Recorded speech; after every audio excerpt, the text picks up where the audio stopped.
Quel destin attend le Concorde soviétique Tu-144 restauré en Russie? Kirill Lataipov restauré par des volontaires et des entreprises de l'industrie aéronautique russe. Un avion de ligne supersonique soviétique Tu-144 sera bientôt exposé au public. Les premières pierres du Musée national de l'aviation russe, dont le Tu-144 fera partie, sont déjà posées. Sputnik s'en est entretenu avec les initiateurs. La ville russe de Joukovski, qui accueille le Salon international aérospatial de Moscou, MAX, hébergera bientôt un musée de l'avion dont le monument central et interactif sera un Tu-144 restauré. Le Concorde franco-britannique est un analogue du Tu-144 et serait inférieur au Tu-144 sur certaines caractéristiques, souligne Vassili Pankratiev, l'un des initiateurs de ce projet. Le Tu-144 sera bientôt exposé dans un musée interactif avec la possibilité d'y entrer et de voir de ses propres yeux l'intérieur de l'avion légendaire. Quand le Concorde a été mis hors service, un groupe de volontaires, au Royaume-Uni, NDLR, a décidé de le restaurer et a écrit une lettre ouverte à la reine britannique pour lui demander d'aider à restaurer le Concorde pour que les gens puissent le voir dans un état décent, a expliqué à Sputnik le directeur exécutif de la Fondation Légende de l'Aviation, l'un des initiateurs du projet, Vassili Pankratiev. La réaction positive d'Elisabeth II a alors encouragé le projet qui en est au stade terminal actuellement. Et c'est ce qui a inspiré les passionnés russes. Copyright photo.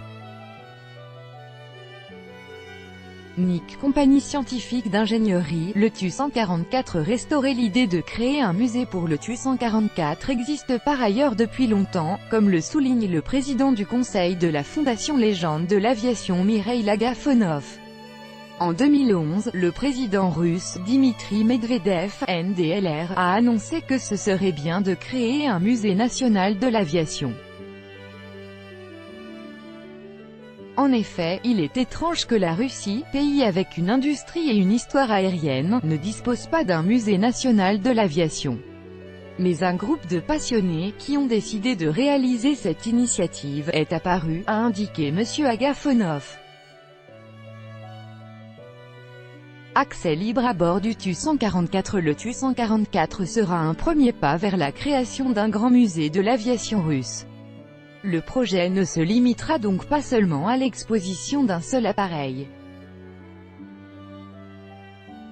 Il est déjà élaboré par les légendes de l'aviation et la compagnie scientifique d'ingénierie, NIC, en coopération avec les autorités et des organisations publiques de la ville. Le projet inclut l'avion et le musée permanent avec la possibilité de montrer à bord du Tu-144, une partie de la cabine et le cockpit seront disponibles. Les gens pourront voir comment était l'avion quand il volait. De plus, il y aura l'exposition sur l'histoire de l'avion. Dans un pavillon près de l'appareil, nous projetons d'installer des simulateurs de vol du Tu-144, a raconté M. Agafonov. Copyright photo. NIC, compagnie scientifique d'ingénierie, les visiteurs du musée pourront voir comment était le Tu-144 quand il volait. Le Tu-144 est pratiquement prêt à être installé et visité. Les travaux ne prendraient plus que 3 ou 4 mois. Ce Tu-144 a été acheté par une entreprise qui n'avait rien à voir avec l'aviation et qui était prête à le recycler. Mais l'avion a été sauvé grâce aux efforts de la communauté locale et de l'administration de la ville, a indiqué l'interlocuteur de Sputnik. Le moyen du transfert du Tu-144 sur le lieu de son installation mérite une attention particulière. La console de l'aile est débranchée. L'avion est transporté par un tracteur. Nous l'emmenons sur place et le rassemblons. Il y a une technique d'installation de l'avion sur des piliers au moyen d'un treuil spécial, a expliqué M. Agafonov. Copyright photo. NIC, compagnie scientifique d'ingénierie, la restauration du Tu-144. En ce qui concerne la peinture du Tu-144, elle suivra la ligne d'Aeroflot de l'époque où cet avion a été exploité. Le prix total de ce projet est de 53 millions de roubles, 716 000 €. À l'heure actuelle, la collecte de fonds est encore en cours. Les créateurs du musée estiment que leur projet attirera des nombreux visiteurs. Au moins 500 personnes par jour, suppose Mireille Lagafonov. De plus, lors du Salon international aérospatial de Moscou, MAX, qui se déroule tous les 2 ans à Joukovski, leur nombre augmentera. Depuis 2007, nous présentons le Tu-144 au MAX NDLR. En 6 jours de salon NDLR, le nombre maximal de visiteurs du Tu-144 a atteint 14 000 personnes, a ajouté Vassili Pankratiev. Copyright photo.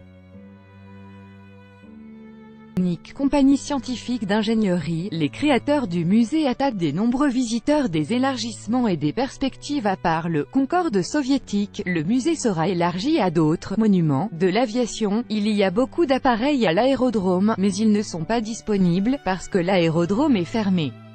Il y a des avions historiques qui ont été utilisés lors de différents essais. Chaque avion a son histoire. Ce sont également des pièces uniques que nous voudrions conserver, a indiqué Mireille Lagafonov.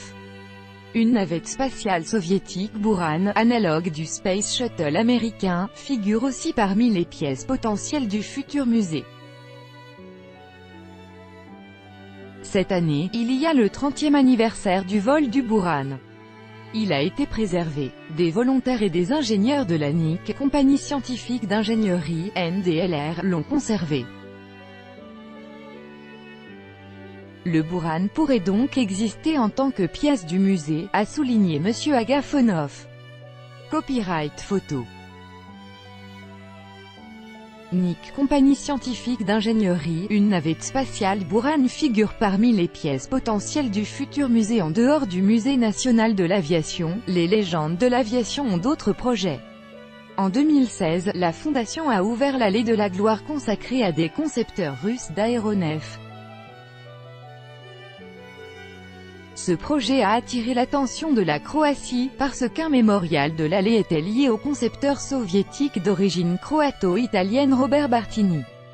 Il y a des intérêts d'affaires et de progrès, quels que soient les aspects politiques, la coopération se développe.